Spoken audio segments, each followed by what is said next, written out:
All right, and we are back, part 2 of Conversation at the Station. We are talking about really all of the brutality and the last. This is what I want to ask you all, and we're Christians here. But are we living in the last and evil days, or are we living in wicked and perilous times? Wicked and perilous times. Wicked and perilous times. Mm-hmm. Wicked and perilous. Okay. Wicked and perilous. Okay. Mm-mm. You know I'm controversy at the time. No, I'm just saying. Well, question: Can you separate wicked and evil? Yes, you can. Okay. Yes, you can. Okay. Educate me. Yes, you can. You can separate wicked and evil. You really can. Wicked But I'm going to say wicked and perilous. We've been living in the last and evil days for decades, centuries. Exactly. Since Paul. 20 years. Because Paul was saying, these the last days. He said, Peter was saying, you better get right. Come on, get right, church, and let's go home. James preached about it in all 5 chapters of that. And so we need to know that these are wicked and perilous times. And so when he says that perilous times will come, and do you think that... let me see. Oh God, how do I want to say it? Do you think it is poor parenting with our youth these days? Oh, that's what most I want to definitely. say. Poor parenting. I don't think it's poor Yes. parenting. I think that it's going to happen regardless. Okay, so Yes. to tell me why you think it's poor Train parenting. them up Okay. and spare not the rod. Beat Okay. them and they won't die. They forget that scripture. They do. They do. The Bible says, beat them and they won't die. Yeah, that's And the thing of it is it's evident in the lives of us that we're beaten. We got beaten. We didn't die. Our parents did not spare the rod, and I believe that it is very, very poor parenting as well. I will jump on the case and say I believe that it is poor parenting. Now, you will have some that's just going Did to... you let this man finish his point? She said, see how you just jumped in That there was like Uncle Sam Bring it in. military coming Gotta bring out. it against. Let that die. Go ahead. Let that die. Okay, sir. You said the Bible says train them up, spare the rod. Thump. This man jumped. You don't like this man on this man. You don't take this man down. Okay, and so the Bible says that. Go on, sir, since you don't interrupt it. Oh, I've already said it. Because there was a continuation, and I was like, did you let this man finish his point? So you're saying that we were beaten, and there's nothing that happened to us. We turned out okay. Some of us. Some of us turned out okay because that goes back to a lot of times I love science as well. I'm not Scientology, but I love science as well. Some of that stuff goes back to genes and genealogy, and then it goes back from generation to generation. You wonder where stuff come from. You be like, well, why you act different than what we act? Search your history, as you said, know your history of your family and things that have happened, and you'll know some of those things are the reason why some of our kids act the way, because it may not have been passed down from us, but it passed down from somebody in your family. So that's what I will say concerning that. And if you train them up, the Bible does say train them up, and it doesn't go wrong there. It says train them up, but it also says that they won't forget later. Don't say that they won't be. They're gonna be hell. Right. Like the Bible says, hell, they're 'cause I lovers was. themselves and disobedient. Go ahead. I was beat Clearly. quite a few times, but a part of me feel like even when you do train them up, there's still, like you said, they're still going to have those moments where, well, not even moments, they're still going to act out. They're still going to be a child, a teenager, or whatever, and that's just what's in them. So sometimes what's in them needs to come out. And sometimes, beating it out of them actually makes it worse sometimes. It does. That's true. Yeah. That's true. Okay. I'll just take it from experience on me. My mama told me when I was 18 that I couldn't come in the house at 2 o'clock, so I moved out. So that's what I'm talking about, the rebellious. It don't matter because I knew she would kill me. I didn't come at her disrespectful. I was just like, I got to go.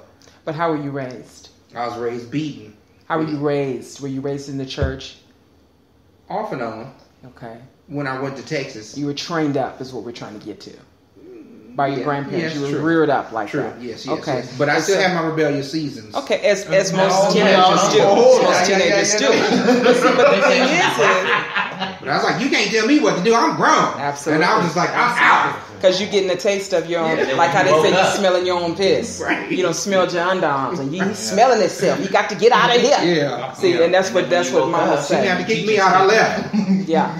Yeah. So do we think it's because I disagree that it's poor parenting, because I've seen some parents that have done the best that they could do, and they've reared them up in church. They've done all these things, but the Bible says that the kids are just good. Peter said the children are going to be disobedient to parents. He said the men are going to become lovers of themselves. So we have to look at prophecy being fulfilled. And so now today we can't keep saying that, it's their mind, they need to beat and they need a whooping. Because if we give them a whooping, the Bible says that he says the rod of correction will drive it far from them. So where are the correctors? The correctors don't necessarily have to be the parents, is what I'm saying. Where are the correctors? That's true. Some of them are in the school. Some of them are in the school, and some of them, most of them are in the ones that rebel and go to the streets. Most of them, they meet their maker in the street. Yeah. Which being what? A gang lord? Whomever. It could be the old man down the street that you steal from. He get you. Yeah. He catch you right on it. Or it could be the convenience store owner that you try to steal from. Okay. Or, it could be the gang. It could be, anything of that nature. The village. The village. Yeah. People in the village. Yeah. Now, do you consider yourself villagers? Yes. Ooh, Yes. Are you a villager? Oh, yes. Yes. Okay. Tell somebody about themselves and the kids too. Yes. You consider yourself a villager? Talk to us about that, sir. Because you have a niece, you have a nephew, They get beat. But I also talk to them that's too. That's not just being a villager. Well, no, I talk to them and ask them why. Whenever Whenever you're dealing with children, because children, especially if they're very intellectual, they understand what they're doing. They understand what they're doing. Especially with these new age ones. And they when you talk to them, sometimes they'll understand it better than if you just jump on them. This is true. That is true. That is true. No, I'm not saying that jumping on them is not necessary, because sometimes you got to strike that fear. You got to get that rod. But when you sit there talking and you make them fully understand, you know what you're doing. Why are you doing whatever you want to call it? You know. And when it comes to the village, and then I help people at work, and talk to them about their kids, because some people, ladies, dudes, they come and they be like, well, my kids do this and my kids do that. And I was like, man, I didn't even ask you for your life story. Right. But then but it goes back to what he said. You're automatically the light. Yeah. So I just give them from my perspective, and I also give them from the kids' perspective. Because one thing that I found out is that adults, when they get grown, they sometimes forget that they were young. Yeah. And you have to go back and step into those shoes when you were young. Come on, we all have experienced some sort of rebellion. We've all experienced some sort of, I'm grown, or I do this the way I want to do this, or they don't know what I'm talking about. And then we look back and say they do know what they're talking about. Yeah. So I said you have to look at the kids' perspective too, because they don't believe that you understand what they're going through. Yeah.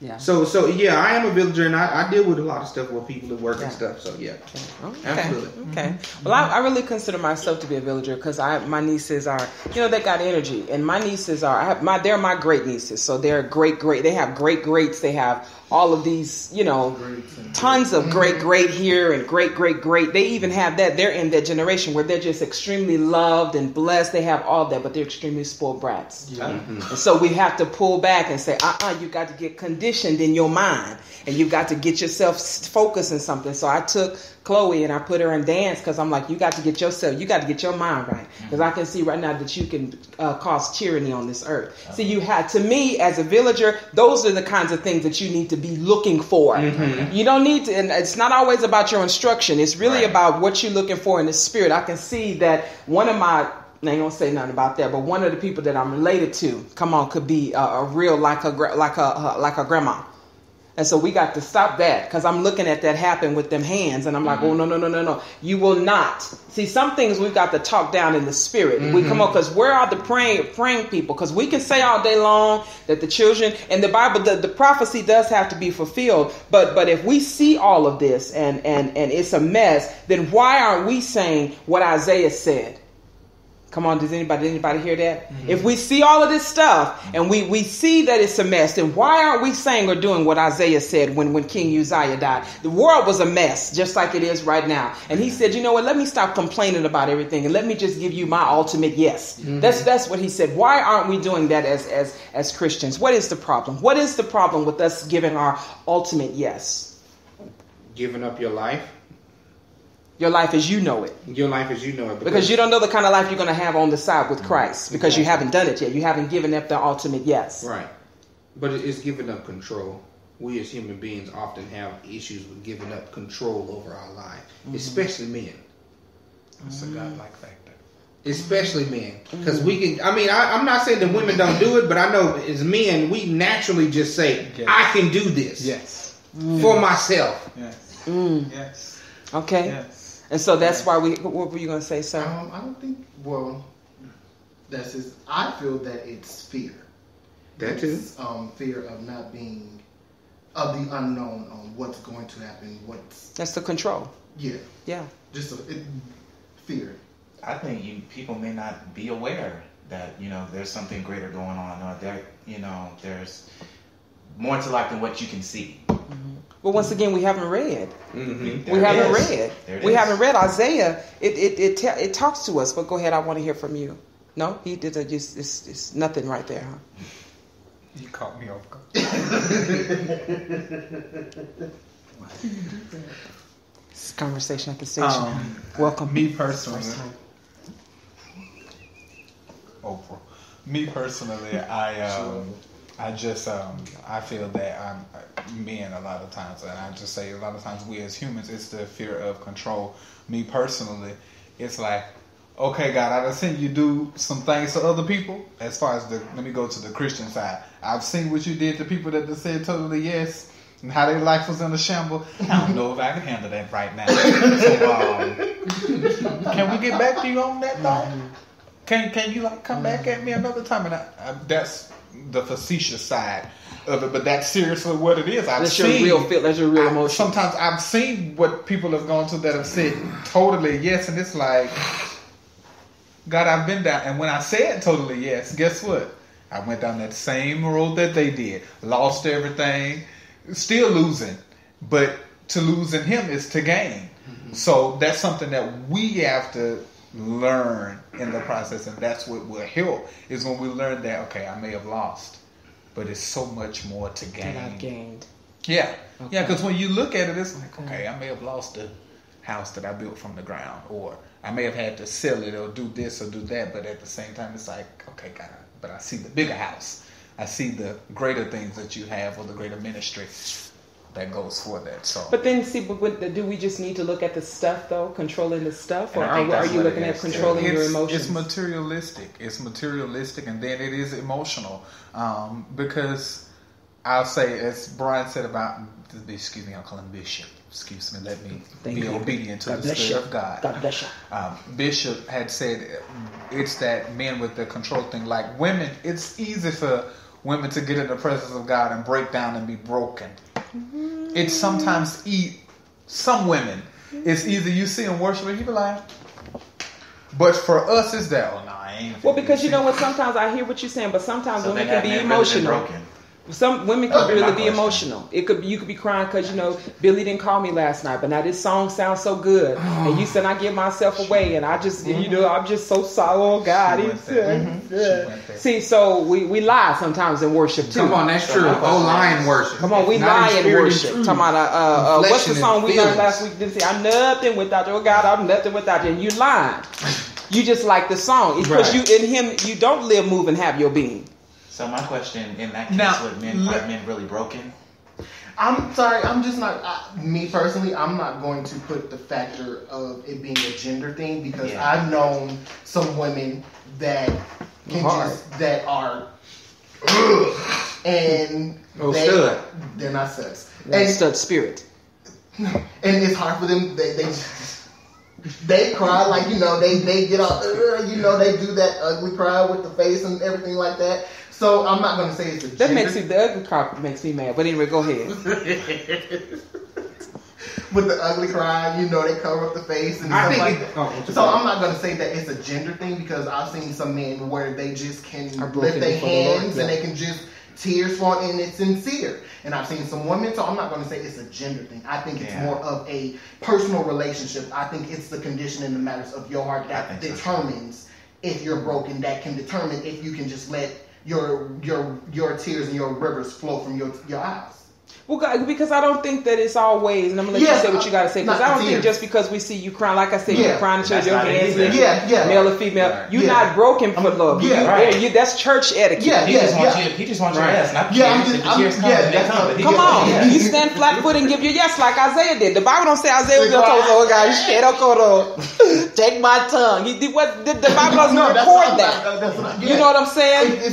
So no, I'm just saying because sometimes we mistake the action for brokenness. Yeah, and that's why I said we're not aware. That's not it. Because a broken life is a life that's fast. A broken life is a life that is broken before God, not before the people. Yeah. And so broken life is the people who come and say, well, you know what, can I just talk to you because I'm broke, and I know you full. And when you're not full, but he's saying your strength I'm made perfect. Mm-hmm. Your strength is perfect when my strength is perfect when your strength is gone. Mm-hmm. So when people come and talk to you, just like me having to minister on Sundays, sometimes I didn't have any strength, but he said my strength is made perfect in you. Right. And so that's what I'm saying. So it does not matter. You didn't see me getting up and talking, I just don't have nothing today, but we just go trust God and the Holy Ghost. No, that wasn't it. And so we've got to move past that as Christians. So what were you going to say? Because you was going to say something. I think come on, because we can act a fool in church. The church etiquette is a devil. It really is a demon. It really is a demon. I think it's also too a learning too, because sometimes when you get to a certain point, and it just also too depends on how you're raised too. Because I can say for instance, being emotional or being opening is not manly. You know what I'm saying? So it's also too that you have to relearn how to be compassionate and relearn how to be emotional with God and let God come in, because sometimes you can just approach it and be like, I'm just not going to open up my heart, because men don't do that. You know what I'm saying? Or women don't do that. You know what I'm saying? We don't do this. You know what I'm saying? We got to be thug all the time. You know what I'm saying? Yeah. So, but what it does is that what you have to do is allow God to come in and continue to condition your heart to change you. Because I know for a fact that I have changed completely. Oh, yes, he has. Because I used to be like, I'm not about to do nothing, whatever. You what? You know what I'm saying? So, but now it's just like, oh, it don't matter, instant rivers, you know what I'm saying? But it's not all about the crying emotion too, but it's the condition of your heart, because the tears flow from your heart, not from your face. Yeah. Come on, so they come from your heart. Tears, or what is this? If you're producing tears, then that means you're broken. Yeah. Because that alabaster box in you has been broken. That's why they feel the way that you feel, the way they feel how they feel. So what you just said, that tears mean broken, and not all the time, like you just said. Isaiah, he gave his yes. Now he didn't get tears. He didn't get. No, that's not it. He gave. But a yes is a condition of your heart. And that's why I'm saying that you have to learn how to cry from your heart. Come on. Again, and that don't necessarily mean tears. That don't necessarily mean tears. I hear the cry from your heart. I think it's more of that don't necessarily mean tears. From your heart as well, though. Crying from your heart don't mean tears. Come on, I'm letting you know that right now. For you, being broken in your heart, because you can just sit up there and just like, oh God, you know what I'm saying? And you can be sitting there and be broken. We can be sitting here right now. Somebody could be in the midst of worship and you can't even tell. I think the brokenness is when you just eat because I can slide into the presence of the Lord listening to and I'm just gonna say it because I like all kinds of music. Come on, but I was listening to I don't care if we on the run, baby, long as I'm next to you. Come on, I was listening to that. I said, oh God. He said, come on, because she's saying that. I don't care, I'll never give you up. Give it up, give it up, give it all away. Yeah. Mm-hmm. So you can slide into the presence of the Lord. It doesn't matter what. See, we're so heavenly bound. We ain't no earthly good. Right? Come on, I can hear something because I can hear this girl is on fire. Come on, I'm like, well, filled with the Holy Ghost. Hallelujah! Glory to God. Come on, we got to learn how to slip right on into the presence of the Lord. So to me, when we say brokenness, you that means that you can the presence of the Lord is here. Right. Oh God, hallelujah. And so that's why for me that song, the presence of the Lord is here, it just does something to my spirit in a negative way. Because you can I just feel that in the atmosphere. I just no, because all atmospheres are not filled with the glory and the presence of the Lord. Just because we all come to church and worship on Sunday. Right. It's a religious song. Come on. And the praise and worship leaders make that happen. That's why their life have got to be lined up before the Lord. What were you going to say? Oh, when you were talking about the world, you said Anita Baker. Anita Baker. There we go. Yeah. Caught up in the rapture of love. Listen. Nothing else can compare. Get up on shine. Yeah. See, what people don't understand is people that and then he Soto Kobo Shaya. My God. you go. Sorry. But what people don't understand about some of these people in the world is they have a relationship. Even though they may be singing these love and R&B songs, when those songs hit you like that, and you be like, oh God, I'm caught up in the rapture view. Nothing can compare. That's scripture. They not dumb. That's depth, height, width. Yeah, They not dumb. And so when those things happen, it's like, okay, God, I get it. Yeah. I get it. Yeah. I get it. And most of them are saved anyway. They just sing R&B or what have you. Maybe they don't live totally. Well, even if they're not saved, because some worship leaders ain't saved. That's Amen. true. But when the anointing falls, it falls. Yes. Come on, some worship leaders ain't saved. That's true. Michael Jackson was anointed. I don't care what nobody say. Sorry. I don't care how much you bleach the skin. I don't care how much you come on, he was anointed. Come on. Come And on. so is That Erica. prophecy. And I'm they going don't to say really this. care about us. Come on, they're not ready. And so is mad. Erica I'm Badu. so That's my upset. girl. Okay. Okay. Okay. Sometimes I can feel the spirit. I can feel the spirit. It depends when she don't hit. She hit that ganja. She hit that ganja. That ain't it. But when it's a pure praise, When you feel it, you be can like, feel that. okay, Yeah. That's a praise. Come on. That's an intercessory Funky song. That's Come it. on. That's it. Uh-huh. And so you can feel that. So what I'm saying is, a broken person, you can slip right into the presence of the Lord easily. Come on. My God, it don't take much for someone who is broken, but for someone who, that's why when you go to as a church person, worship leader, you feel like sometimes you got to pump and prompt. Now send me a broken audience, so we ain't got to do all that. Send me some real shit. Come on, let's send them up, y'all. No. I ain't got to do all that. I don't have to do all of that. You were gonna say something, sir? You weren't? Okay, you're looking at me all beady-eyed and squinted-eyed and stuff. And so, do we feel like we're in church? Are we after and I want you to answer this truthfully, please. Are we after the ultimate thrill in church, or are we after the ultimate feel? Because I'm after the ultimate feel. I'm after the ultimate feel. I'm not after the thrill. The thrill. Because you saw the thrill. I saw the thrill. I lived in the thrill. I rapped in front of the thrill, and it was excellent to me. It was thrilling. And I didn't need a relationship. All I got to do is read some scripture or whatever, and then just get up here and rap about what was good. Throw a little drugs in it, boom, boom, and it's done. But then after a while, it started to, what do you really have to rap about? I mean, you can't continue to rap about the same things. You know what I'm saying? You can't continue to pray about the same things. You can't continue to reference the same scripture when you preach. So it started to. I was like, God, something is not right. I was like, something is not right, and I was like, is the problem me? And that's when I started looking inside, and I was like, yeah, see, we get too caught up in the act of church. We get too caught up in the passion of, I'm blessed and highly favored. You're not blessed and highly favored because you don't even believe the scripture. Come on, you what's wrong with a simple hello? How you somebody doing? else done said. Come on, we don't need a praise God behind it. So you're after the feel. I just want to see people's lives change the way the scripture shows them change. Okay. After the feel as well. You after the feel. So how has the thrill affect? Because that's another question I want to ask. How has the thrill affected us? Because it affected me in a negative and a positive way. Because I know what I don't want to do. Right. Amen. That's the positive behind it. The negative is that it took me a while to really figure out is this thrill or feel? Oh, okay, let me raise my hand. That's this thrill. Let me put him down. Right. Come on. So okay. Because I go to a lot of church. We've been to a lot of churches where we're like, is this the thrill? Okay, it is. Let's put these hands down. Right. Or the feel. Hallelujah. Here it is. I'm leaving. So here's the tidal wave. The tidal wave is coming in. See? So, and we waste clothes, makeup. Come on. Battery juice, all of that. Come on. Gas. Come on. So I come over here to see you act a fool. That's what I'm talking about. And we heard that song sang last week in y'all service, so we need you to get some new worship music and material the same for the Lord. He's able and all. He is. Don't get me wrong, but y'all come from a place where you know he's able. If you're gonna sing it, come on. Yeah.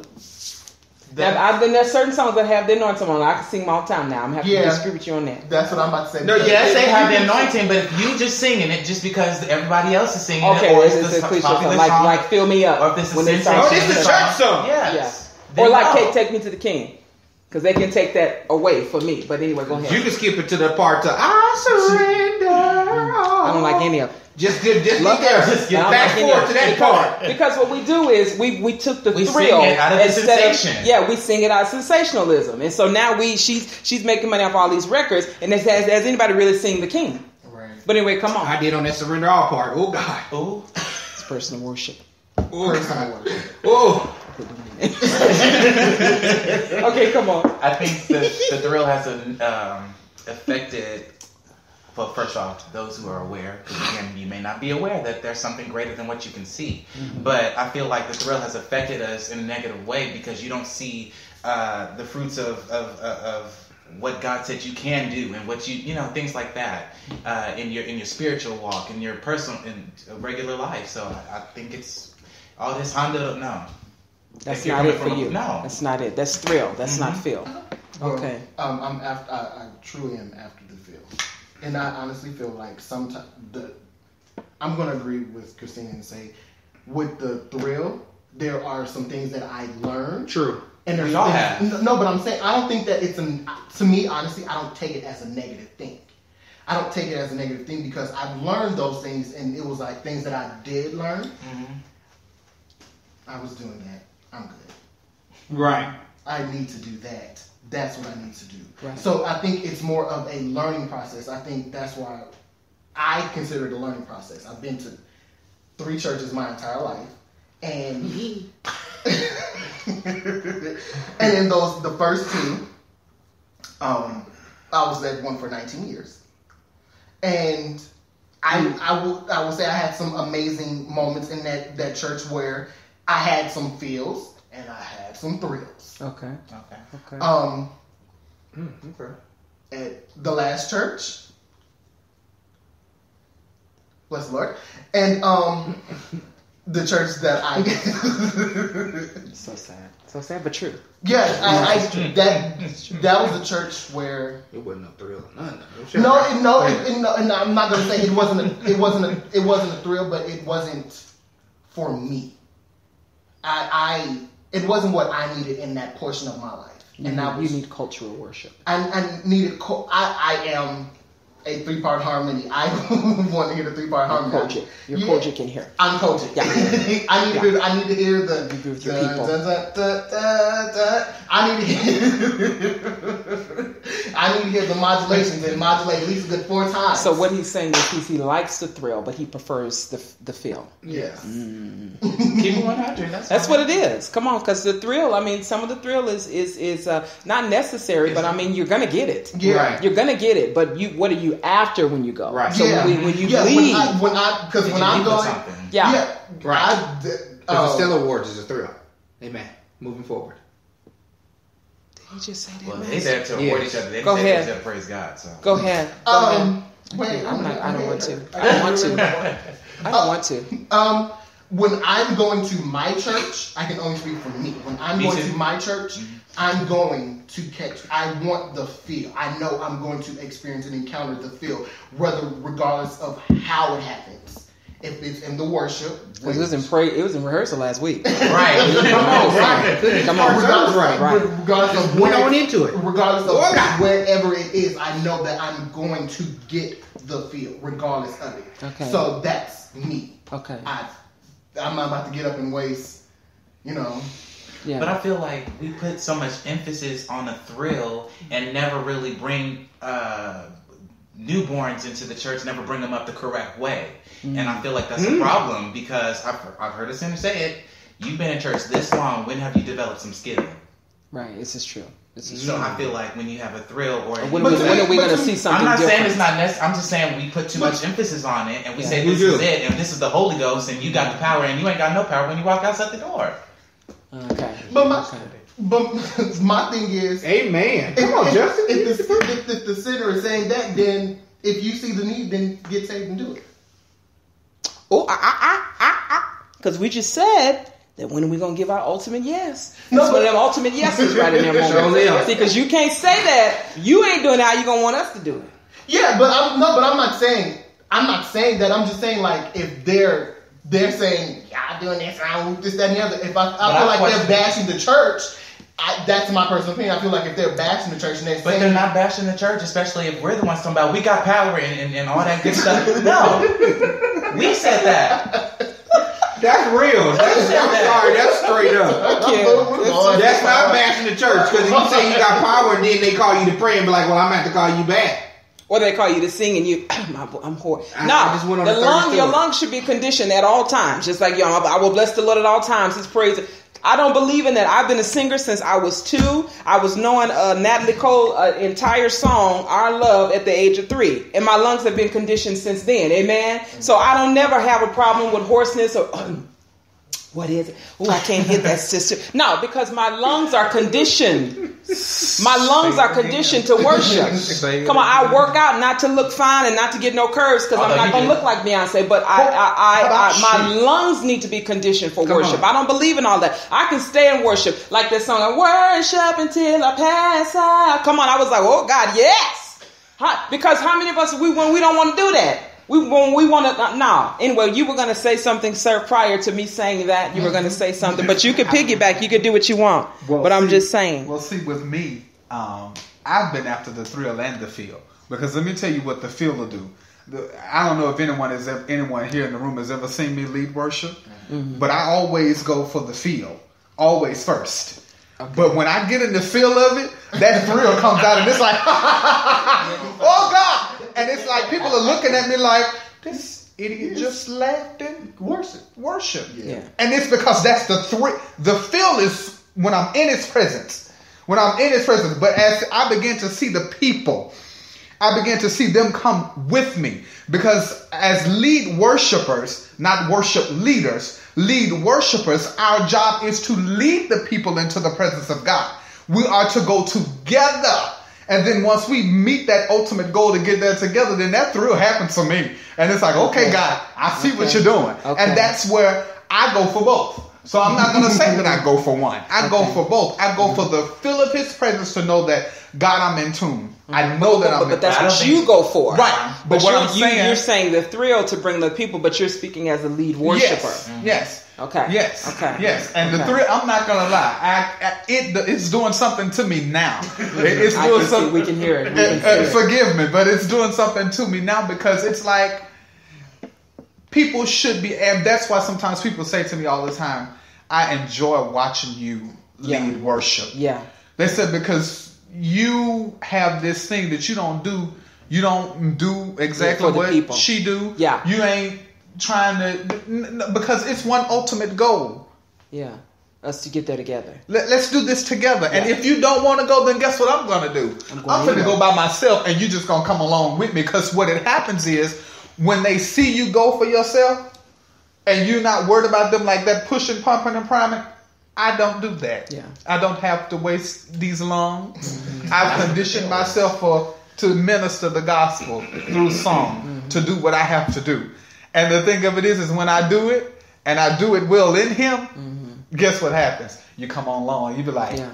But you know what, for me, even if they don't go, because at the church that we all met at, sometimes they didn't go, but I went. Because I knew what I needed. Even if that, because you have to go for yourself. So I guess, like you said, I know he's able. Come on, because he was able this week for what he did for me. Come on, so he brought me out. So for me, if they go, if they don't go, I'm going. Yeah. Come on, I'm going to go because my thing is being in church all my life. It has always been about the encounter. Always, always, always. And when I didn't feel it, my week was just like, well, dang, you know. Yeah. I'm trying to pull myself through by listening to worship and listening to praise. So I've had to experience God along the way and experience the feel through the week. Not at church. Not at church. Through the week. Lifestyle. Not at church. It's your lifestyle. It's 95% of what you do as a singer on Sunday is your lifestyle. Because you can come in and bring the Spirit of the Lord. But if you got a nasty lifestyle and a nice voice, it's not going to move me. Listen. That's not going to move me. So you can do all the runs you want. I'm like, who preaching? Listen. Oh, okay. Is they coming up? Okay. Show up just because the word is getting ready to go forth and miss worship because I don't have time for your foolery. Yeah. Or come in late because we know how the worship is going to go. Yes. And see, that's what people miss at the station. They come in late because they don't know how they just, I think it's engrafted in their mind. We do kind of act a fool. It's engrafted in their mind. Well, we're just going to miss because when we come in, we'll probably be at the tail end. But see, if you missed the beginning of worship at our church, you've missed it. Yeah. You done missed it. You've missed it because we ask the food early. Yeah. We get to the end early. So so I wanted to talk about that, and let's talk about. I love this new song, and I wanted to bring it in because we do need to talk about the Spirit of the Living God, because I really believe that the things are happening so that we can get the sound of heaven that needs to touch earth. That is what is happening. And not just the singing, but we need the sound of heaven. We need the rumbling and the groanings of heaven to touch earth so we can be in tune with what's happening in heaven. It's time for us to line up, is what I'm saying. So so how do you feel about that? Because, they got that song I like, Spirit Break Out, William McDowell. Tear these walls down. I'm going to send it to you because you're going to learn that. We need that. We need that. We need that. Come on, because they say, can you hear it? The sound of heaven touching earth. Come on, that's it. And we need that kind of intercession. We need that breakthrough. We need that Daniel breakthrough where he began to pray for those 21 days and there was no answer because it was locked up in the midsection of heaven and earth. Come on, we need that. We need the Spirit to break down and tear the walls down. What kind of walls do we have up that we can't get the Spirit to break out and let the sound of heaven touch us? Come on, I feel that in my spirit because we need that. We need that to happen because in order for the hatred to stop, in order for us to get together as people and really do this the right way, we need to sound the heaven to touch earth. What do we need to? What are the walls that are? Because the songs say, "Spirit break out, tear these walls down." What are some of the walls? Yeah, what are some of the walls that are preventing us? Come, because we need to open that up. Because if there are walls preventing us, then we need to pray. I feel like some of the fear is one of the walls. Still not surrendering.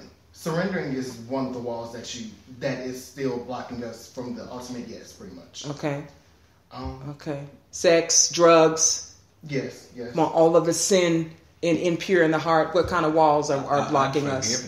Unforgiveness. Unforgiveness, not walking in true love. Mm-hmm. It is the walls that for mankind, for us, that keep us from accessing and getting that sound to come in. Mm-hmm. Unforgiveness is I keep hearing unforgiveness is one of those walls that just keep us from accessing. Mm-hmm. Because when we can't forgive our brother and our sister that's sitting next to us, how can we expect to hear from heaven? Mm-hmm. It got to be one body, one spirit, one sound. In order to get that, it has to be unified. Mm-hmm. So unforgiveness. What are some of the walls that keep us from hearing the Spirit? Pride and self-righteousness, entitlement. Yeah, because we as human beings, we really feel entitled, like especially like race or just depending, what position you in, you really feel like, they not on my level, so it's and that goes into the whole pride, because then I believe that I'm bigger than, I read my own press, I believe my own height. Yeah. So that's a huge wall. Yeah. That's a huge wall because pride will get you to do stupid things. Yeah. Mm-hmm. You'll just be like, you know what? I can do whatever I want to do. Mm-hmm. Can't nobody tell me I don't need God. I can do whatever I want to do. Because pride will get you to that level where I am a God. Yeah. Small G, baby. So keep your mind right. But the thing is that even for leaders, that's a big one for leaders, because you feel like, okay, I've got this big edifice in this church, honey, it's me. Mm-hmm. And so we don't seek for the Spirit like we need to, like how the Spirit just falls in our church automatically. So imagine if we didn't seek Him. Mm-hmm. Imagine if we didn't invite Him in. Mm-hmm. What would it be? It would be a mess. It would be a thrill factor. And then we'd just be like, oh, okay. And then you hear the dun, dun, dun, dun, and nothing is happening. And that's when somebody starts to run with no fill. Anyway, go ahead, because then they're going to run out of gas, because you ain't got no fill up, you're going to run out of gas. Unless you go to the station. Come on. What are some of the walls that keep us from hearing the sound of heaven touching earth? I think we ourselves can be the wall. Not living in the character of God. Mm-hmm. 2 Peter talks about exercising the love, joy, peace, and all that. And that being giving us a way to escape the corruption of the world that's in the world. So I feel like that's a big one. We don't love, we don't have peace, we don't have joy, and so how can we be effective to other people that really need it? Mm-hmm. Have we misconstrued love? Mm-hmm. Mm-hmm. Yeah. Talk to us how we've misconstrued love. Well, for one, let me go here. This is my personal experience. How deep can we get on the broadcast? We can get as deep. Okay, so I was raped and molested when I was younger by men. and a female cousin. So mentally, I felt that love was when you doing this to me, this is how I receive love. So if I met you and we were cool and you didn't do this to me, in my psyche, love was misconstrued for me. If even with my own mother, if she wasn't yelling and screaming, and after she yelled and screamed at me and told me I love you, or after she called me ugly, or after they called me a sissy, a faggot, or a punk, or what have you, and if they didn't do those things, then you don't love me. But when people were kind to me, I was evil and hateful to them because I said, this isn't love. This is how this is supposed to be. But when I realized, when I came into the knowledge of what real love was, and that's something that God showed me, something he showed me himself, even at a young age. He told me himself, he was like, this is what you need to look for. Not this, not this. This is not how I love you. This is not how I love you. And so that's how love for me was misconstrued. It's because I thought it was sexual. I thought it was abuse. And even today, I have to program my mind to go back into my mind and say, no. No, that's not what you need. That's not what that is. So, hey, I'm past it now, but that's what I would work through. Yeah, but you can understand the mind of an abused woman. Yes, because you think that this is love. Then he hit me, and then he bought me something. That's it. Yes. You done knocked me down because I've been knocked down the steps by a male. Before, and literally been knocked down the steps and was like, oh, okay. And then they tell you, oh, well, come on, let me take you out to eat, or let's do this, let's do that. This is just the God and His truth. Right. Or just wipe the blood up her nose and we can go. Okay. And then something clicked, and it was like, either you fight back or you're gonna die. You're gonna die in this situation. You gotta love yourself. And this is what I would tell any abused woman or any battered man, because sometimes men get beat by women and they just don't say it, or because the woman is so dominating. Yes. And so what I tell anybody that's an abuse, you have to love yourself enough to live. Because you can't live in a situation like that. You can't live in a situation where somebody's controlling your everyday actions. And it's even as simple as, relationship wise, let me say, it'll go even as far as, I won't pay. Or we go out to eat and you always taking care of your meal. You always taking care of this and you're always doing that. And it's come on, like it's not love. That's not love. Love is not based upon condition of what you feel like it is. I can't go to this concert because my spouse don't like such and such, or I can't go to this party because you don't like them. You don't like them, and then I got to sit at home like this, looking at the TV, waiting on you to bash my head in, or waiting on you to say something crazy. Because we could clearly be at the party having a good time. See, and so and that's what it is. Yo, God, that's what love has been misconstrued on my end. It was for me because I thought it was sex, money, love, and drugs, whatever it was. They get high, beat the hell out of me. Okay, cool, I'll accept that. And I was a grown man. Well trained to shoot somebody in the center of their forehead by Uncle Sam to kill them. And this person couldn't do it because of my mental state and how love had been misconstrued over the years. So even when people started to show me real love, it was hard and difficult to accept because it was like, what's your motive? What do you want from me? So I digress there. Because I could keep talking, so I digress. Okay. How has love been misconstrued to you? I thought love was sexual too. So is that a man thing? I never was molested, but I used to watch porn, so I thought that porn was what you're supposed to do. You thought it was a pounder. When I saw that, I was like, "Oh, that's what I'm supposed to do." Okay, I'm about to do that. So I kept trying to replicate that, and I was just like, if I can't do certain things, then I'm not even gonna mess with you. My motive was if I meet you the first day and you're not getting it, then we don't have nothing to talk about. Y'all don't hear my life. We don't have nothing to talk about. A week is too long, so I'm gonna leave you alone. What I see? No. It was in my life. Y'all haven't heard that. LOL. It was a terrible mentality. Because I didn't respect women at all. At all. It was just like. Was it black women or was it just women? It was women at all. It didn't matter to me. Because he don't got his mind right. It didn't matter to me because women were only good for one thing. Women were only good. Well, women were only good for two things: give me some money and then to Give me some. Yeah. Come on, okay. I need your whole check as soon as you get it. Straight up. Oh God. I need your whole check. Look at God That's just today. the mentality. Look at God You know what I'm today. saying? But now then, and it was hard for me when I first started going to church because I was just like, it's a flock. They were right You know, so I had, you know, young and old. You know, I was like, it's a flock. Yeah. So then I was like, and I'm just, look at this. You know, it was crazy to me. And then it took me a while to get over it. And then I started saying, you know, when God told me, he's like, that's not the way you should look at women. And then I was like, what? You know, it challenged the way I thought. And then after, you know, continue fasting and praying, then I start understanding what love was, because he said, this is my love. He was like, look at what my son did for you. Look at the things that he did, the sacrifices that he did, and you sitting up here chasing something that you thought was love. Chasing tail.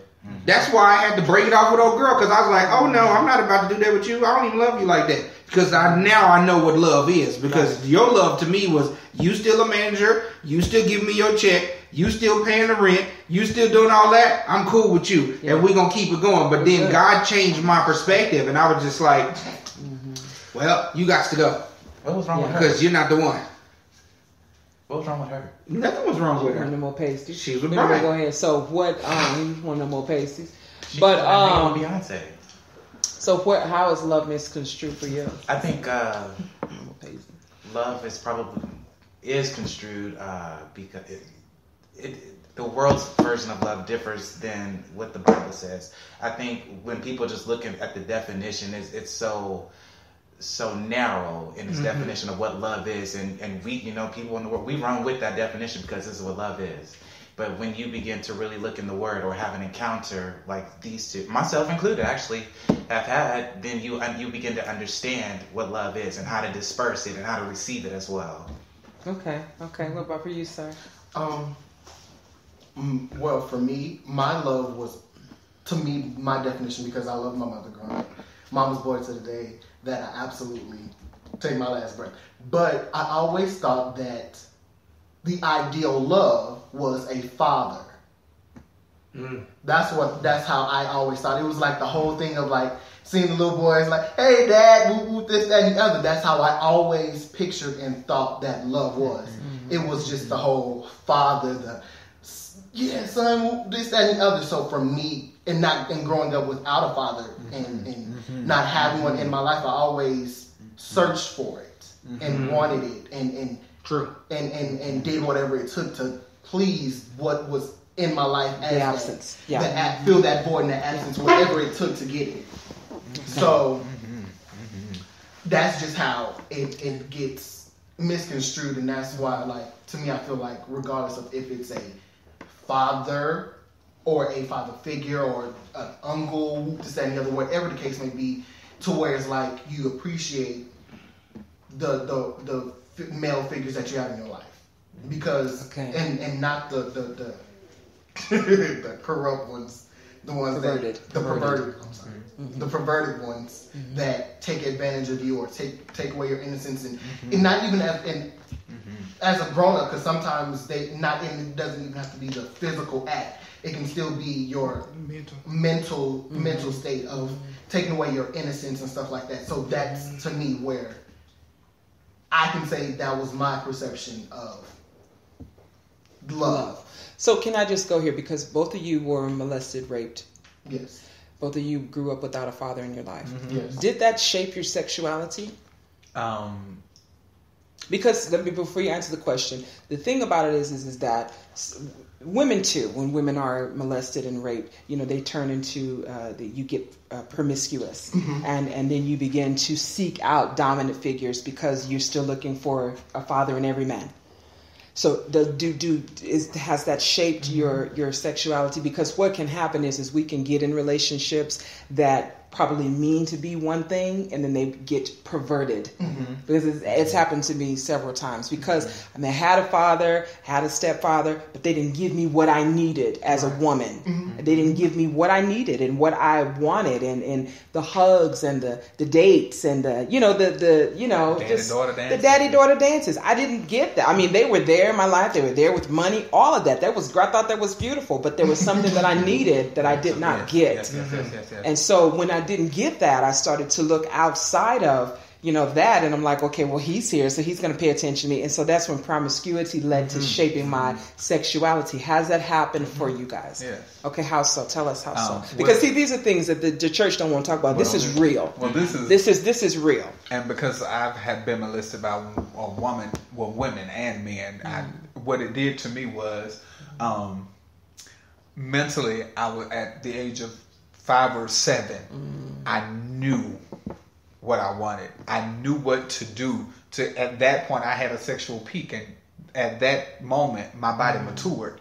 Because they woke you up. They woke it up. Yes. Yeah. More than what it should have. So, a woman could not excite me. Okay. She could not excite me like a man could. Excuse me, I was about to sneeze. But a woman could not excite me. I could do what she needed me to do to get her off. And that was that. And she was like, oh, you don't want... okay, bye. Get out. Go. And then when I got to know Christ, it was like, okay, let me start walking. And I started walking after him. And I was really... Then it was like, okay, maybe I could try. Then I would start that sexual arousal with women. I would get aroused. But porn did it. For the women? Or for women. Okay. Porn, I had to watch the women on the porn in order to like, okay, cool. And it wasn't the woman and the man. It had to be woman on woman in order to excite me. So that shaped my sexuality, and the aspect of, I had a child when I was 16 who died, or what have you, who's deceased now. But it shaped me in the fact of, you got to live the way the Bible said, the way the world says live. So I became shaped to this horrible person, to where I was just screwing women. I would never screw a woman and a man at the same time, but that shaped my sexuality into be this porn star. Let me just, because it's engraved. You watched it. Yeah, that's what I was. It engraves in your mind. That's what I was. Yeah. And this old lust demon. And that's all it is. And when I got to know Christ, really got to know Christ, he broke down things to me. And he said, everything that you do, you need to honor me. And so that kind of stuck with me at a young age when he told me that. And then I started, and then it went back and I was like, Then I had a guy here and guy there. And then it was like, okay, guy here, guy there. And it ruined me. As a child, growing up into that, because when you grow up faster than what you're supposed to, your brain and your body has to adjust immediately. It does not take years. It adjusts immediately. Yeah. The pituitary gland is the major gland that controls everything. Absolutely. And when it matures, it matures. It's done with the childish. Listen. Yeah. And this is why I was able to have, like, even now, people say, how do you have friends that are in their 60s? My aunt calls me her best friend, and she just turned 60. Yeah. She said, I can tell you stuff that I can't tell my own sisters, and you'll keep it a secret, or things of that nature, because it caused me to mature. Then everybody started saying, well, you act grown. You're trying to act like grown now. You probably like what they're doing to you since you walk around here switching and carrying on. Oh, boy. So then that put me in the mind frame of, you have nobody else but you. Right. So then when suicide came, that shaped my sexuality. Well, hey, might as well go ahead and get it in and then kill myself. Right. Because I ain't got nothing else better to live for. It's going to keep happening. Don't nobody believe me. So it shaped me into being, at that time, it shaped me into being that horrible person, to where if you didn't give it to me and I didn't get that extra good feeling, that arousal, that peak, then it kind of was like, why are you here? Why are you here? Why are you even... And then I became evil. to you. I became vindictive because then it's like another person took over and it was like, get out. Bye. Oh, you're not going to call me? You're not going to talk to me? And I've had to go back and apologize to 3 women that I know I destroyed. And I tried to blame it on them. At the time. I tried to blame it on them because of the immaturity that I was in. Okay. And when I went back to them, they was like, you're good, right? Because I've forgiven you. So how has it shaped you today? What has it done for you today? Today, listen, I understand that the word of God is what I need to keep me sane. Meaning, it keeps me on the path of, you can't be the porn star. You can't be the porn star and be in my presence and you're not married. Or you can't be the porn star and do this and do this and do that and do this and think you're going to come in my presence and it's going to be all right. Yeah. And so I'm conscious. I'm conscious of everything that I do. Even with my sexuality, I'm conscious. Places that I go, things that I do. I can't go to the club. I can't. I can't. I've tried to blame it on PTSD for years.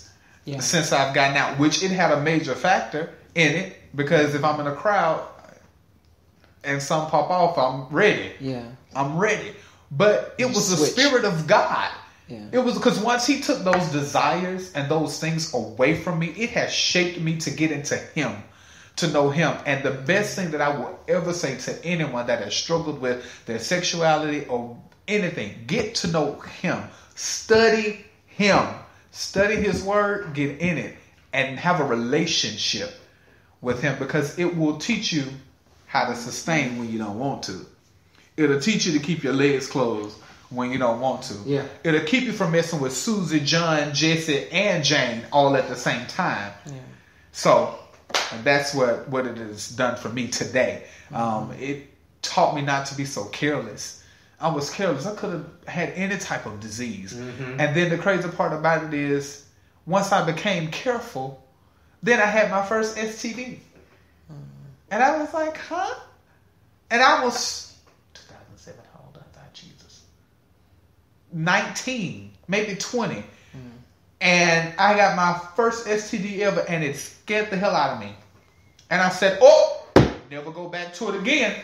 Never do that again. You're careful today. Yes. You're cautious. Yes, very, very careful and cautious. Okay. And you can't get me to do what I used to do when I was going now, through do that. You struggle with your sexuality, no, or it is what it is? It is what it is. I do not struggle with my sexuality. Okay. How have your relation that in your life shaped your sexuality? Well, I can say I agree, because when my rape happened when I was 8, so after that I immediately thought that's what everyone was doing. I grew up and I was like, oh, everyone does it, this, that, and the other. And so you didn't feel violated?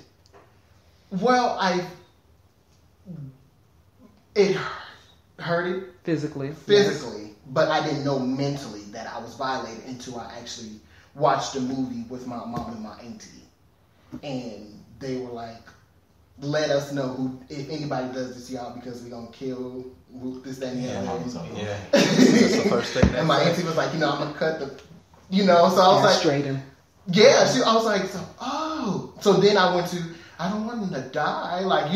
Yeah, that's protection. Yeah. Protection. So I was like, I don't want him to die. Protecting the molester. And then after a while, when it finally came out, I had the people who were saying, like, you wanted it to happen. You enjoyed it. Yeah, because you around here switching like a little sissy. Yeah, you're a little girl. And you always up under. And let's just be clear, your pastor was saying that to you. Yes, my pastor was saying that. Let's just kind of put that out there so everyone knows that.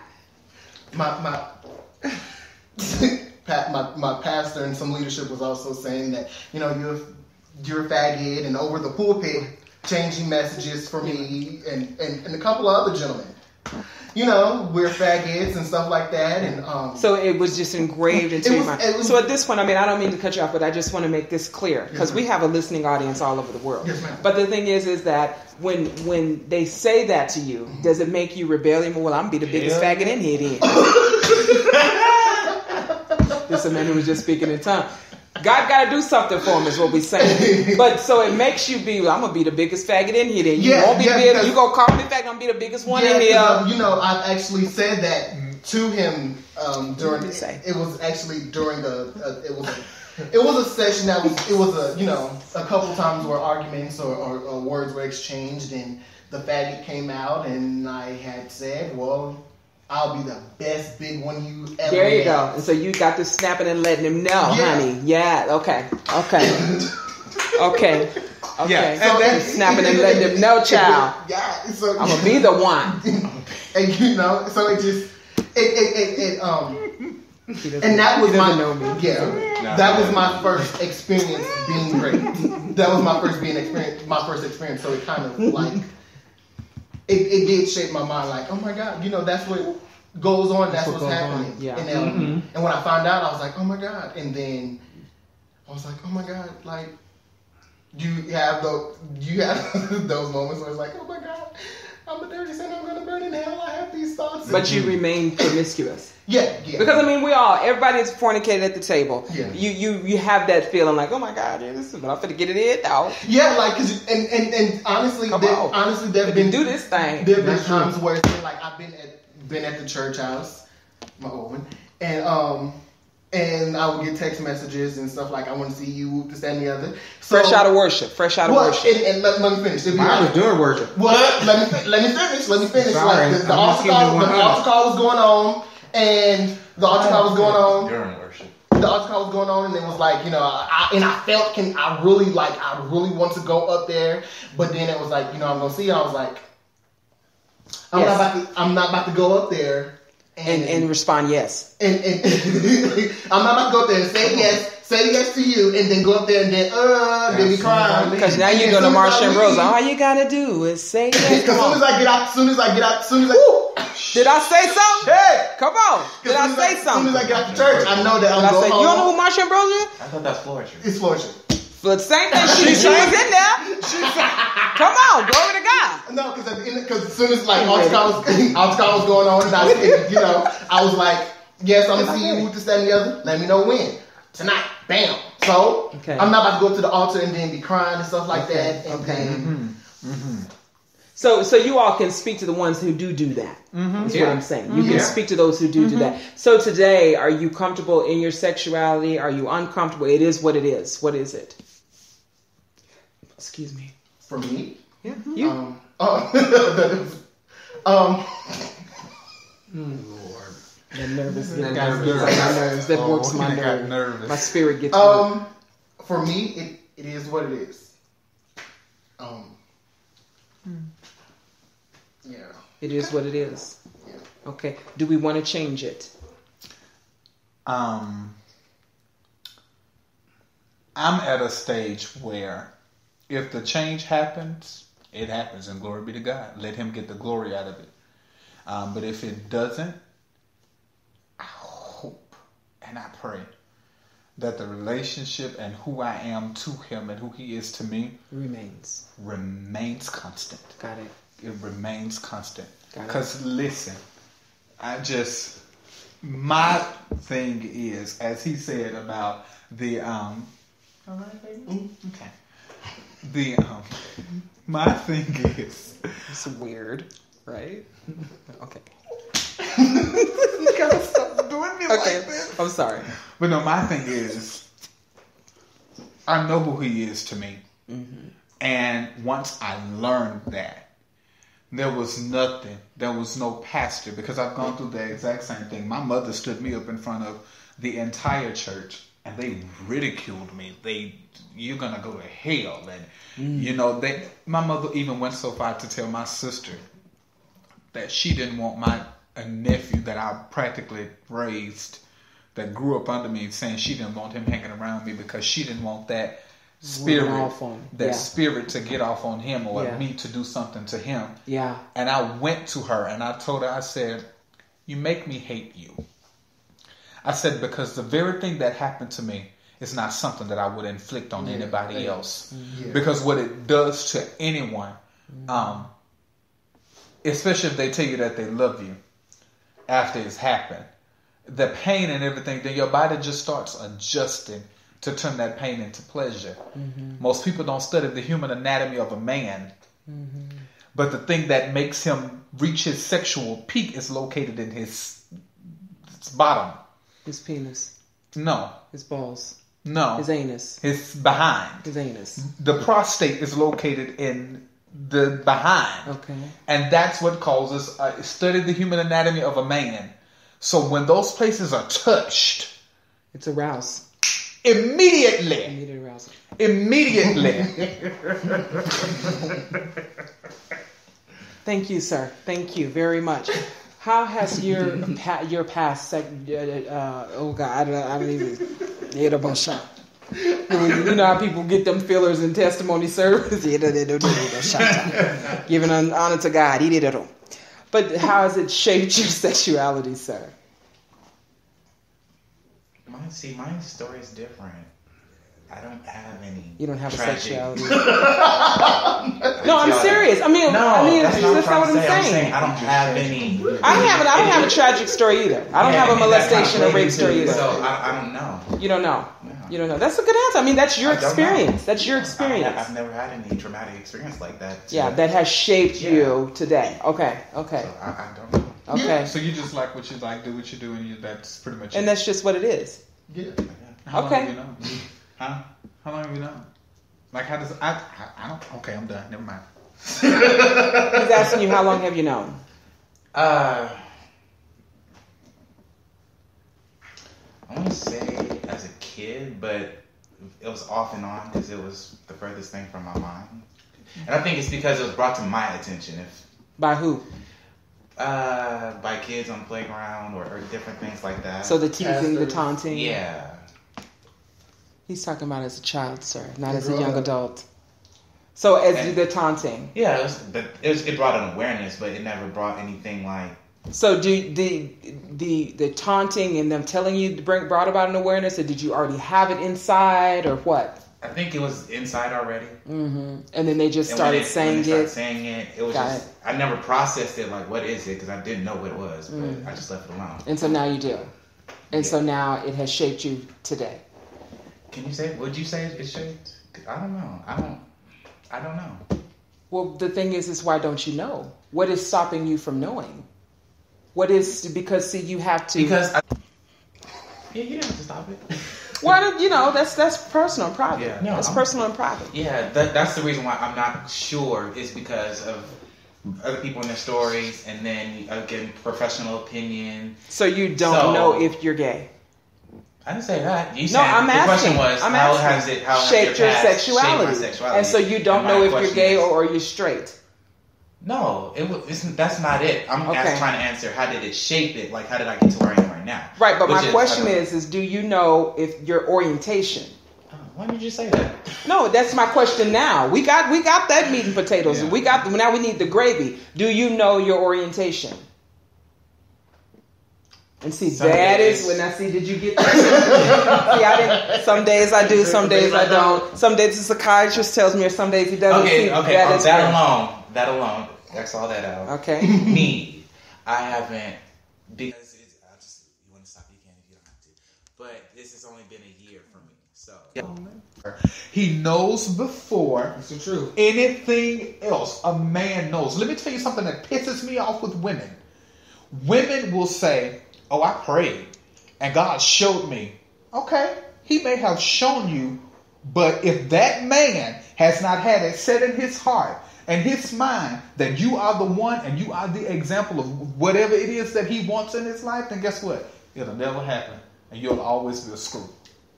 So what I'm saying to you is no, without a shadow of doubt, no, because you do not want to go into your 30s and your 40s Confused. living your life confused. Listen, I was confused for years, and it hurt, Justin. It hurt because it didn't just hurt me, it hurt other people in the process. And what I'm saying is, I don't want you to go out sleeping, not that you're doing it, go out sleeping with other people just for the thrill of it, or just because it is what it is. Just for the feel good time. I don't want you to do that because, like I just said, the human anatomy of a man The reason why it is aroused, if you are in that position, let me say, if you are in that position where you are being aroused by the penetration, it's only happening because of the prostate is located there. That's the only reason why. Because if you weren't, then you would be getting the satisfaction from you going inside of something and working until you get your release. I'm telling you what I know. And that's from studying the human anatomy of the body. Notice. And I know you can't compare this to it, but at the same time you can. The strongest desire that I've ever had in my life was to smoke weed. 100%. I love smoking. Yes, what they call it that I love smoking. Tobacco, hookah, whatever, it don't matter to me. And even over sex, like I can, females, whatever. As long as I had something to smoke, I was cool. And I know, and then the thing about this, I know that I got delivered instantaneous when I got saved from that. That it just was gone. Like the desire was completely gone. But I can still tell you today that desire will rise up every now and then. Like especially when you go to the store and you smell somebody that's done smoke. I can tell you what kind of weed they smoke. Yes, good doctor. I'm like, that's swag or that's chronic. You know what I'm saying? I can tell you because that's something that I desire. Fresh out of worship. I studied the different types of weed and the different things. You know what I'm saying? It's something that I desire to do every day, and my day was not complete without it. But what happened was, though, is when I got saved, God took that instantaneous, and then I asked him, I said, God, you took weed, you took weed, but you left the lust and you left the other stuff, and he told me, he said, if I never took weed from you, you would have never followed me. Come on, that's what he said. He said, because if you had still been trying to smoke after you got saved, then you wouldn't have been all the way there. You wouldn't have been all the way there. Cause I had just been in the church blowed and never listening to anything nobody else said. Yeah. But he said I had to take it away from you instantaneous so I can show you who I am. Yeah. So I can show you who I am. Yeah. Because this will cloud your judgment on who I am. And then the desire come back every now and then. That's why I just be like, I can't hang around certain friends because some of my friends still smoke weed. Come on. And passing the blunt is nothing. It's second nature. I could be sitting here and it just boom. And then I was like, oh, wait, did I hit that? It's second nature. Yeah. It's second nature. It's something that I love to do. I mean, even to this day, it's something that my body still craves. And I still fight it. And I was like, God, I'll never go back to it because I know that if I go back to it, then my love for you will change. I'm done. Yeah. I'm done. Yeah. I will never follow you because I will worship that. And that's the only thing that I love to do every day. It's the only thing that I love to do every day. Come on, I used to roll 4 or 5 blunts before I went to sleep and have them right by the alarm clock. Come on, wake up, blow, yeah.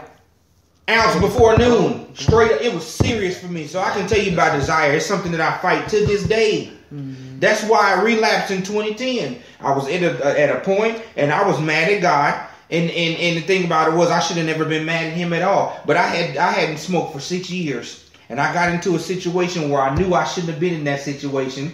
I'm sitting up here with a fifth of gin. Well, maybe it was vodka. Whatever it was. I'm taking it straight to the face. And the homie light a blunt. And the homie light a blunt. And I'm just like, F it. That's what came to my mind. And I hit it. And it changed my perspective because when I hit that blunt, and that high hit my brain, I went all the way back to Genesis and I was like, oh God. And then I said, I understand the consequence of sin at this point now because he took me back to when Adam, not Eve, when Adam bit. That's come on. And he took me there and I said, I understand what it means to disappoint God. Mm-hmm. I understand what it means to disappoint him. I understand what it means to take everything that I've learned in my life and be in a place where I should not be. In a place because of a desire. Oh God. Come on, this desire, just in a place to where I was just like, my God, how could I ever get back to where I was with you? Because I have completely changed the whole perspective. From this one hit. One hit. Mm-hmm. something that he told me that I was never supposed to go back to because I took that from you. Mm-hmm. I took it from you. Mm-hmm. You're not supposed to go back there. And I opened the door and I seen the road to failure. I seen the road to the disappointment in God's side. I seen the road to the tears that he shed on the cross. And I was right back there and I looked up and it was over for me. I was like, I never smoke weed again. I don't care how good it smells. I don't care how good the desire is. So the Bible says that a man is drawn away by the desires. By the desires. You got to combat those desires. He will show you how to combat a desire. It's just a desire. But the thing about it is desires dictate who we are. Because we allow certain things to shift who we are. We allow certain things to shift how we think. If I'm a hustler. I know how to sell weed. I know how to break it down. I can, I don't even need the scale. I can tell you how much it weighs. Just put it in my hand. I tell you, oh, that's a gram. Put that on in there. And they be like, oh, well, you're not weigh it. It's serious. But the desire, I'm telling you, I felt. And I don't know if you won't have an experience like that, but I had an experience right there at the Palms when I hit that blunt. And so do you feel like, because I know we can all answer this, because we want to, a lot of times Christians, we want to say, especially church people, God, take me back to where it was when I first believed. Do we really want to go back there, or do you want to grow? No, because when I first believed, I was overzealous and stupid. Okay, but I'm saying the experience you had. Just sometimes we can say, God, take me back to where I was. I just don't want to be here anymore. But the prodigal son said, this something different. If you take me back, I'm gonna do A, B, C, and D. Right. If you bring me I just need a piece of bread. Come on, because even the servants have the bread. They ain't got to recognize me as the son. I'll be one of the servants. Just give me something. I don't even want to go back into the position of being a son. Just make me to the point of a servant. Yeah. Come on, they don't. They don't read the Bible. Yeah. Come on, I don't need to go back into the position of the son. I just need to get what the servant has, and I'll be okay. Food. Okay, so do we feel like that? Because I don't feel like it. I'm like, God, because I've sinned. Come on. And so when you do that, and for me, it's like, God, take me to another place. Mm-hmm. Don't take me to the place that I was. Right. Don't take me back. Take me to the next place, to the new place. Is that what happened to you at the Palms? Mm-hmm. After because I was high for like 12 more hours and drunk. So once I came back sober, because the songwriter say we women gin and not in their other friends. Right. Come on. Right. In my life, LOS. I think you got to get your music. I think you heard the order, right? Okay. So no, not in that order, friends. Right. That's what it say. So what happened was though is when I came to myself. Come on, because it's a come to yourself. Yeah. It's a come to yourself. Did you hear that? I approached everything differently yourself. Because I was on the road of destruction. Because at that point, I was done with church people. I was done with church. You were pissed. I was mad. Yeah. I came to this church to be saved and delivered, and you put these in front of me, and they done changed my whole perspective of Christians. This was the pastor. Right. And you done changed my whole perspective of what Christians are. You know what I'm saying? I thought the Joe people loved God. Come on, they didn't even love me. I'm going through this situation, but then when I hit that blunt, it was no longer about them at all. It was, I have failed you. I don't care what they said to me. Mm-hmm. I failed you. I need to be reconciled to you, because at this point, they can't even help me because I'm not even around them. So I don't even really care what happens to them. I'm keeping it 100. They can die and go to hell or die and go to heaven. It don't matter to me. What can I do to get back to you? And that's what changed my perspective of who God was. And that's why I'm on this road now. And that's because I thought, I'm leaving from this church. I'm going to lose everything. I'm going to lose my platform. Come on. Yeah. Right. I'm going to lose my platform. Right. I'm all of this. You know what I'm saying? But at the same time, I have gained. Come on, like he said, I have gained more from leaving. Mm-hmm. And having that awakening moment. Come on, I believe that moment had to happen. Mm-hmm. Because I would have been still playing. See, all things are divine. I would have still been playing. Perverted or not, rape, molestation, all things are divine. That's why Paul said all things work together. Yeah, you're talking that's a mind of a serial killer who said that. Somebody who was on his way to Damascus to kill. Right. Got knocked off. Yeah. All the homies was like, what happened to that nigga? Right. So what happened here? We didn't see nothing. Did you see something? Right. So this is coming from that mindset, saying that all of this is working together. Me killing thousands and me doing this for this government. Come on, because Paul worked for the government. He had a good government job. Come on, benefits and all. Right. And so he said, me doing this for all of them, this all worked together for the good. Because if that didn't happen to me, I wouldn't be here talking to y'all. Right. That didn't happen. I wouldn't have wrote this letter to y'all when I was in prison. Come on, I wouldn't have been able to come to Rome and dwell amongst the Romans. Right. See, so we've got to understand that all things are divine. Tag. Can I tag? You can tag. Listen, this is something that I don't share because everybody's not able to hear this. They're not able to receive it, and I don't. No. You can keep it on. Okay. Because it may help somebody else. When I made the choice and the decision to serve God and not homosexuality, you know what God took me to the scripture? He took me to the scripture where Paul said, it's Paul. Where Paul said, there are thorns in my flesh that I can't seem to overcome. Yeah. God immediately, listen, I don't share this with everybody because this is not a revelation for everybody. God told me, he said, the reason, and you said it, when you said what you said, it reminded me of what God told me a long time ago when I made a choice to serve him. He told me, he said, this will remain because this is the only way that I can get you in my presence. He says, because if I take it away from you, you're going to be a whore. You're going to be a whore. You're going to ruin people. And he told me that it does not go well with everybody when I share that.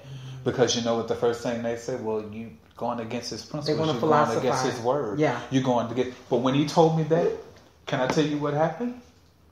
The next day I had to lead worship. His glory fell. And an angel came and stood right in front of me. And the angel was doing this. Everybody saw it. Everybody saw it. I don't share it with everybody. And the angel stood there. And the position that he was in was just like this. And everything around me, they said it was nothing but the glory of God. Because when I made up in my mind, God, I will not let this control me. Because the Bible tells us that when I was delivered, I was set free. I was. But it came back. And when it comes back 7 times, when it comes back, it brings 7 more. Strong. It brings 7 more stronger than that. That's why I tell you, it's dangerous if you don't know what you want to do. It's dangerous if you don't know what you want to do. But when you make up your mind and your heart and you tell God, God, this is what I want to do for you. I want to serve you. When I made that choice and I made that decision, I could not let what my mama said. I could not let what my pastor said. I could not let that stop me from being all that God has told me to be. Because of the simple fact, he told me, he said, it's the only way that I can get you to serve me. You know why he wouldn't let me go? With the thorn. Uh-huh. Mm-hmm. You know why he wouldn't let me go in the music industry when I was younger? Because you'd have been a hot one. Me too. A hot one. A thought one. I understand that too. Listen, a thought one is like I would have died with AIDS. Yeah. Or drugs. Or whatever. Yeah. Because guess what? I was going to be a hit. Because for one, I could sing high. I had the looks. And I was going to have the body. But God said, I allowed this thorn to remain so that you could serve me. Everybody don't receive that. Everybody does not receive that. And I don't share that. I wasn't going to share that tonight until you said it. And God says, open up your mouth and say it. God says, open up your mouth and say it. So you have to know for real the relationship that you have with your Father. And that's what I said I do. I don't wrestle with his love or anything like that. So I just had to share that for you're wrestling with self. Yes. Yeah. And you need to denounce self. Yeah. And it's easy to do. It's not, I denounce you in the name of Jesus. It's not that easy. Because if it was that easy, we all would be done with it. And be like, oh, we're serving God or over here. No, you have to live with self. But you have to let self know what it's going to do and what it's not going to do. Yeah. What it's going to do, what you're going to do, and what you're not going to do. That's what you have to do. You have to make a decision. That's what you have to do. Were you going to say something, sir? I think you should. I think you should. Yeah, I think you should. I think you should give life to what has been said. I do believe that at the end of the day, it is once again a choice. But if you all, no shade, but you've always been confused about it. You've always been confused about it. I like her situation. Like this one, situation. what I'm saying is, at the end of the day, you playing with fire. And coming from someone who is in it and wouldn't want no one to be in it, wouldn't say, yeah, this is the lifestyle I woke up and said I want to have. Well, when you guys say that, but why are you in it if you don't want nobody else to be in? What? I don't understand. Help me. Help us. Well, with that, help us, because if you can say that, then why are you in it? If it's so bad, then why are you in it? Here's the thing: don't take it's the tragic things that make us say we wouldn't want anybody to be in it. We don't all have the same story. So tragedy makes us say we wouldn't want you to be in it. But sometimes the torment that you face from people, because that is the biggest thing.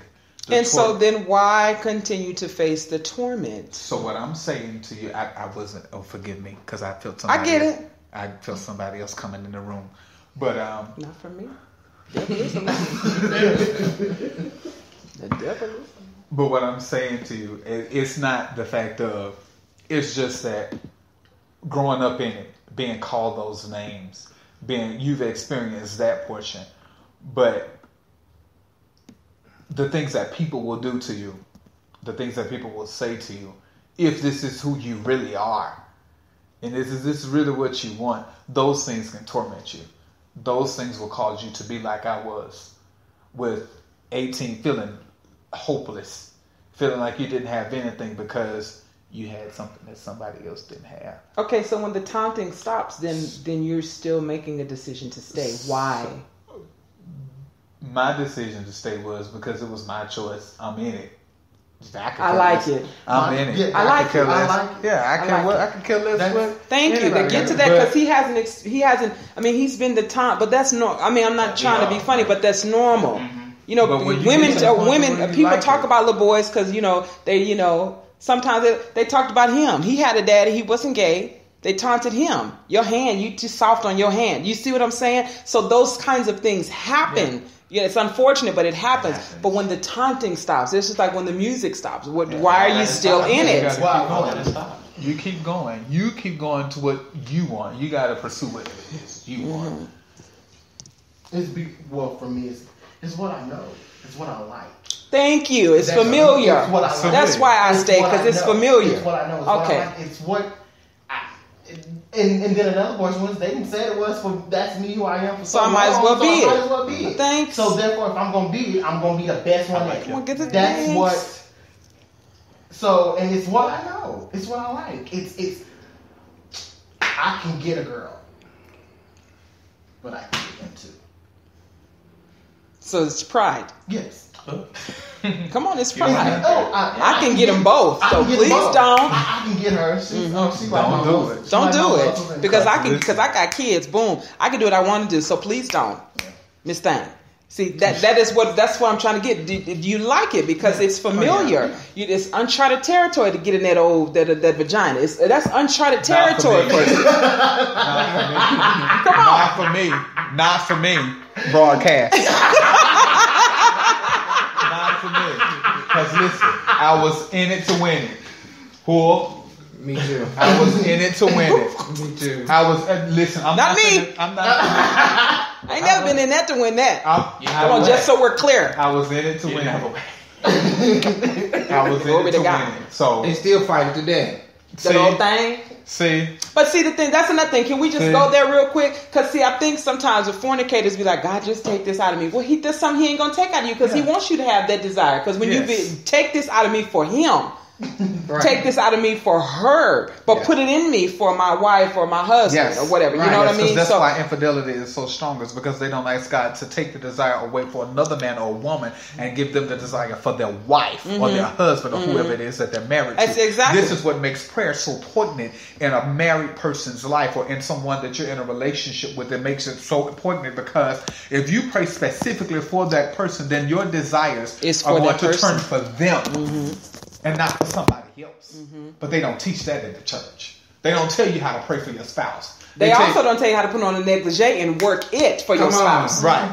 Come on, they don't tell you how to do that. Right. They want to tell you, you got to stay saved and you got to stay prayed up. Okay, after you cook the steak dinner, babe, what you going to do for him? Right. Because that's still a man. You fulfill that stomach, but let's go down a little lower. Because that long skirt ain't going to work tonight. That long skirt ain't going to work tomorrow either. I want you to take it off permanently. Right. Matter of fact, come on. Just take off all your clothes. Just take off all your clothes. Come on and Hi. do a Teddy Pendergrass and turn off the light. No, See, don't turn them we on. don't Keep them on because I want you to be able to see. Yeah. I want you to be able to know where My I'm God. going. See, they don't teach that. My God. They don't teach that. And see, that's when I go, they'll go, I teach my married couples that, honey, you better put on negligee and work it. Stop all this praying stuff, honey. You pray in the morning when y'all get up, or if he's a morning man, then you need to handle him in the morning. You got to stop that madness. Come on, because there's some men that want the thing in the morning, or he'll wake you up, tap that in the middle of the night. You got to know what your husband is about. Come on. You have to know. You have to learn tapes them. off. Could turn them preacher tapes off. When you listen to John, when John go off on you, need to work him. And so we got to stop that. We got to get that thing right. That's why marriages, like he said, don't work, because in the church we just teach, you need to have a date night. Okay, what kind of date night? Missionary position is what they're concerned about. Let's come up out of missionary here. They got man. Prince said there's 23 positions in a one night stand. So you probably need to learn it. Come on, the song is called Get Off. Come on, stop. We got to stop that. We got to stop that at the church. We got to get that together. Let me tell you. I wish you would read the Song of Solomon and get into it. Now see, because he told us, he says your breast. He said just the kiss and the touch of your breast are so succulent to where it just, oh yeah, he says it, yes. See, and we be playing. We be playing. Giggling and laughing, but it's serious. God really talked serious. about it. Yeah. So if God could put it in the word, what does that tell you? Mm-hmm. Come on. And he put that desire in you there. For a reason. See, and so we can't keep talking about, God just delivered. No, did God deliver me from that for him and put it in me for when I need it? Yes. Come on, and who I need it for. Yes. So I can, and when I go to the store and pass a negligee, God, do I need to get that? Amen. See. I'm serious. We got to get it together. We got to get it together. Do I need to put the 6-inch red pump God? Do I need to buy that one? Because see, 6-inch red makes him, okay, let that work the last time. We got to get it together. We can't, because see, when the man come for me, I'm going to be ready. I'm talking about circuit, heart, everything's conditioned. You got to come on. You can't be playing. I'm tired. No, baby, you need to get you some B12 and work it. Because you can't deny him. Don't deny him. Don't deny him, because what you won't do, Susie will. Come on, we got to get it together. Or Johnny and her, me and you gonna be her. We have got it together. We got to get it together, and the men have got to get it together for their wives. And I can't submit to you if you're gonna take me down a dead end. Yes, I'm not gonna. And that's the biggest thing with black women. When she don't submit, well, you gonna take me down a ditch, and I don't want to go down a ditch. Yeah. So that's why I'm not submitting to the ditch. I'm submitting to the power that you're gonna take me to a higher place. Yes. So anyway, do we have to? Because see, I can go there with the married couples, because I just don't believe in that. I don't believe in that. That's why marriages don't work out. It's God, sex, and money. That's the three things. God first, sex second. Even money is last. Yeah. Because he put that in us for a reason. He put those desires there in us for a reason. Yeah. And so if you study the anatomy of both, you see that everything is for arousal. Everything that all the sensitive areas are for arousal and touch. And so when you get that, then you need to come on. Stop playing. Come on, let's talk about it. Stop pounding her and really find out the ways of her body. Yes, don't just get it in and just. Somebody said something about I wanted. Wait. What's the song? I think Silk said, "Let me lick you up and down till you stay stop." Yes. Let me play with your body, baby, make you real hot. Yes. Come on, let me do all the things you want me to do. Come on, I know the song. Because tonight, baby, I want to get freaky with you. Yeah. I dare you send something like that to her ring. Come on, y'all. Come on. Yes. Do you see what I'm talking about? Yes. I dare you send that to her as a text message and watch her get all giggly about 1 o'clock, can't even type. See, you got to know how to keep it together. Listen, so, you got to know. I want to say, we got to get that together. See, that's the desire that you need. I just want to say that. Anybody have any last thoughts, or we sign off, because we done did it. We done did. Anybody have any last thoughts? Y'all don't have no last thoughts after all we done said? What can we say now to the movement? What can we say now to the Black Lives Matter movement? I'm going to say that we need to empower one another. And we don't, because empowering is to me is going past you being jealous of your brother, your sister. Right. It's going past you talking about even some of our leaders are jealous of the people who are sitting in the congregation because we know that particular son and that particular daughter will go far. We need to stop that madness. And so when we can't empower each other in the body of Christ, then we're not going to be able to do it in the world. We're not going to be able to touch the world. And so we need to empower. I don't think we need to protest anymore, because when they protested back in those days, those women were out there in church clothes. Those men were out there in Sunday suits, and they had a different dignity and pride about themselves. We don't have that. We got men out. I was getting ready to say that other word. We got men out there now with hairstyles unlike unto a woman. Nobody is going to respect you looking like that, me included. Let me be like, what are you doing out here?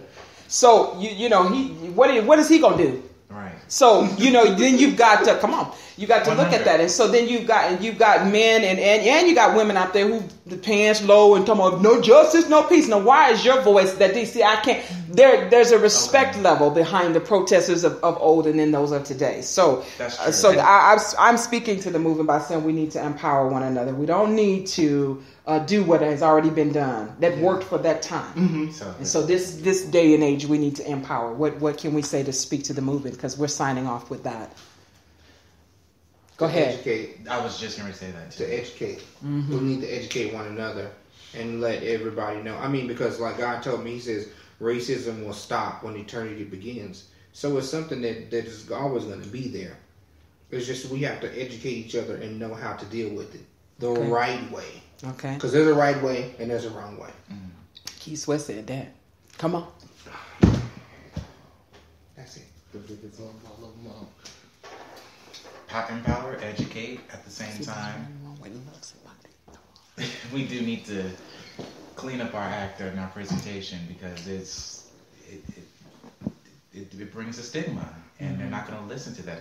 They're going to ignore that. That's why they're out there killing right now. It's because of the stigma. They're afraid of it. And when he said the big and black, that's their perception that you're big and black, and let me gun them down. So I think we need to change our appearance. Other side as well. I feel like officers need to come in a different mindset, in a different mode than let me get my gun ready, because it doesn't take all that. I think they need to stop being afraid, because when you see Roots, you saw us on that boat with no shirts on, ready for battle. We were warriors. That's the part I like. Come on, there's worshipmen on one accord, so they were warriors. And so what happens is they still have that same stigma in their mind. They all kunta kinte to me, pow. So they've got to get that out of their minds. I would say appreciate yourself and one another. Value. Appreciate yourself and one another more. Love yourself and love each other a little bit more, and understand the whole love. I heard a quote that said to take a few seconds to say, but a lifetime to prove. And I think that when you say it, you actually portray it with action. And sometimes, just being there for one another and just supporting each other, regardless if it's a black-owned business or not, just supporting them regardless of the fact. I can't go with them on that. Can't go with them on that. So you're going to stop going to Wally? I can't stop going to Wally. There's no Black Wally. There's no Black Wally. If we were allowed to have a Black Wally, even if I had to go once a week and it was in Green Valley, I would go. No, it's Wally. Walmart. Okay, he has to get out. He lives on Mountain's Edge. You have to forgive him. He lives on Mountain's Edge. Yes. You have to stop for food. Nevada Estates or some honey. Right outside of Egypt, like right there. Right outside of Egypt. Go ahead. Nothing. You don't want to speak to the movement? Is he moving while the tape is on? I would say to them unity. Everybody pretty much said the same thing, but I would say unify in prayer. That's a little deep for some people, but unify in prayer, because prayer doesn't just change things. Prayer changes you. Everything, yeah. And the more you pray and the more you go before God, it begins to change you. So I think that they really need some good prayer warriors on the line with them. Some good intercessors that will stand in the gap, and they need to just unify. Let it be a unity like it was in days of old. As you said, even if they were of whatever persuasion or sexuality they were back in 1960, because some of them were, you didn't know it because they were because unified. of the stigma. They were unified. They were unified. This is true. They were unified. And they had one common goal. So peace. Find it. Amen. And don't be unified just for the cause, but be unified together all the time. Yeah. All right. Well, we're signing off. This is the Filling Station. You know, we get deep down, dirty, and ugly. Amen. But we came back to one solid conclusion that we absolutely do need to unify, and we do need to be unified in prayer. Not no little penny ante prayer where you're talking about you and your partner. No. If you're going to pray, you're going to pray.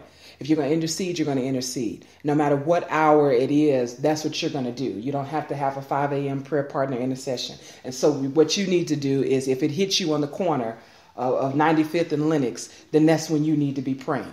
Amen. No matter what time that is. So, right. To God be the glory. Until next time, God bless you. Stay tuned and be blessed.